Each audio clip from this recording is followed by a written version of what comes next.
casa do coração de cada um de nós, que o Mestre Jesus, através dos seus benfeitores espirituais, possa nos acompanhar na reflexão dessa noite. Os espíritas dizem que o Espiritismo é a terceira revelação depois de Moisés e de Jesus, que é o cristianismo redivivo, que é o consolador prometido por Jesus. Muitos pensam também que o Espiritismo é um meio que nos leva ao objetivo maior de todas as filosofias e religiões que veem a vida como algo sagrado, importante e destino. É uma ferramenta de reforma íntima, já que somos espíritos inferiores, espíritos que precisam ainda evoluir, espíritos que passamos pelo sofrimento e a dor. Desta forma, o Espiritismo é considerado por muitos esta ferramenta que nos leva a trilhar um caminho que vai alcançar a nossa mudança, que vai nos levar a um caminho, uma trilha para que a gente possa trabalhar, entender que nós precisamos superar os nossos muitos defeitos e fazer a sublimação das nossas poucas virtudes. Mas o Espiritismo não se considera isso. O Espiritismo não se considera a salvação.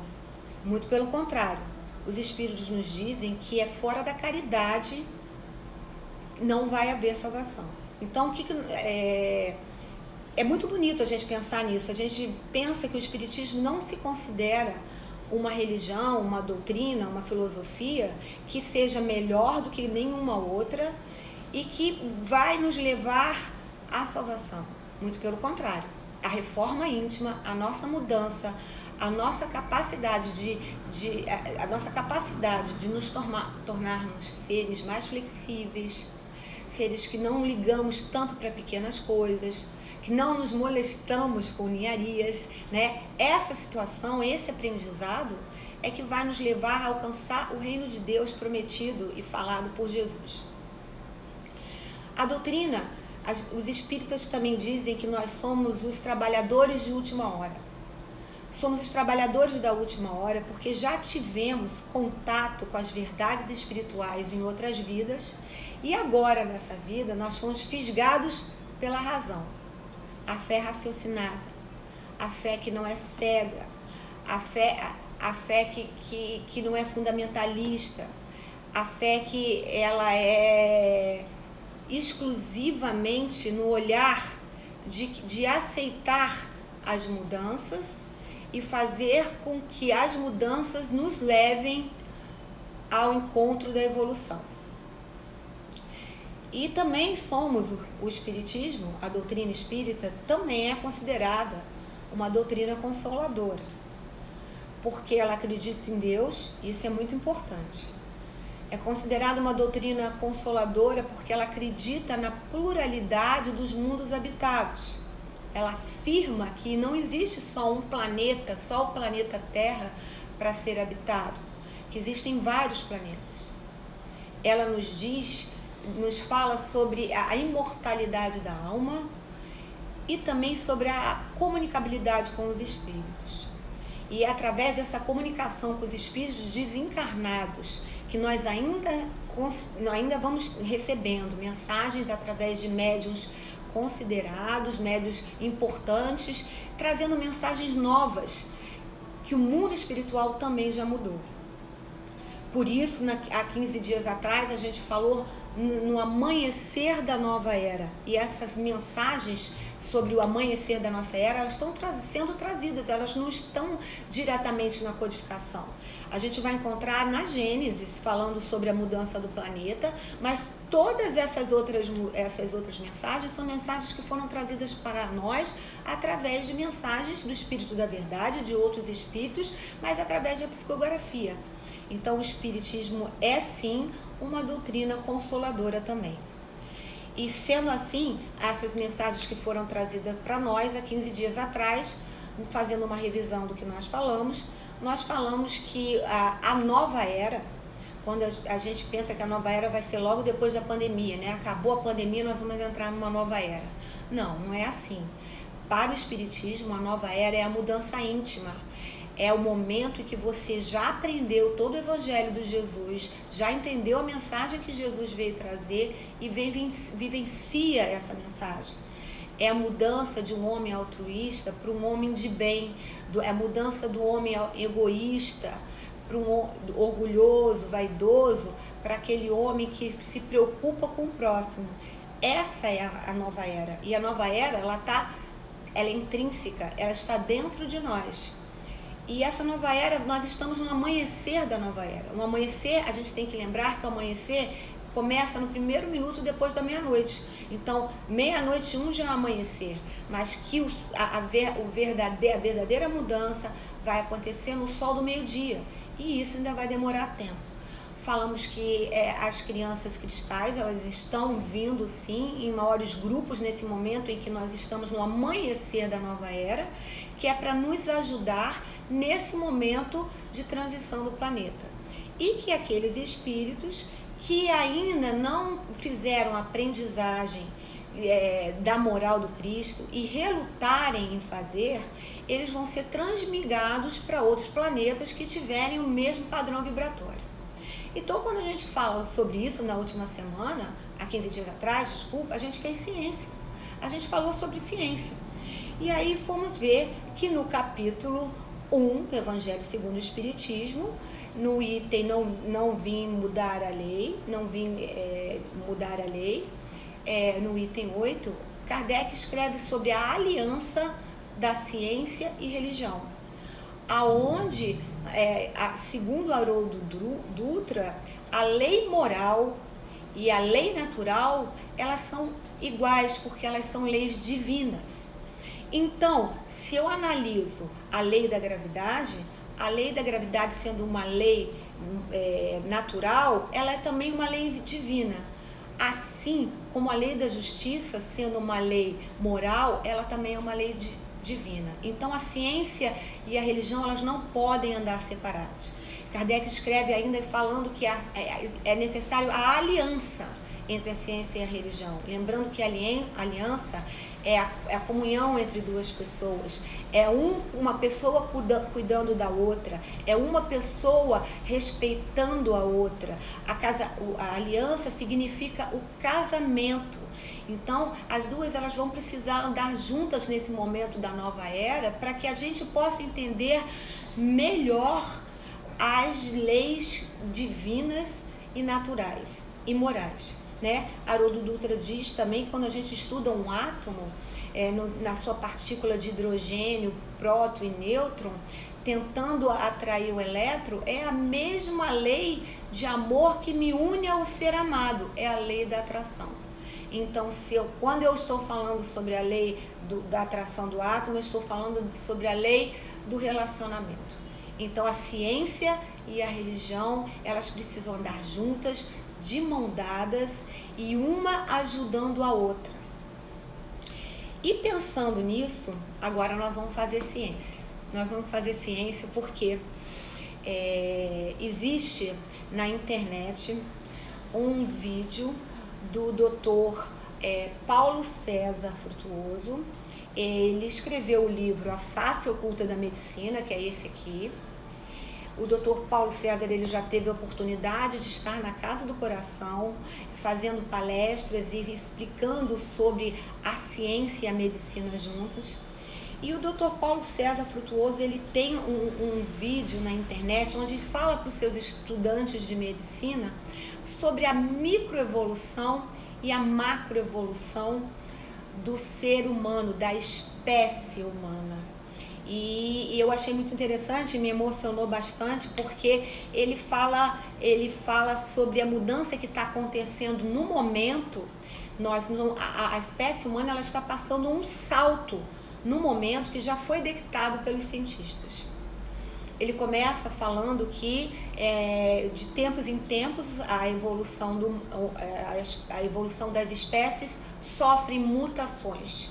E quando essas mutações acontecem, a gente muda de um padrão, seja ele de inteligência ou de postura física.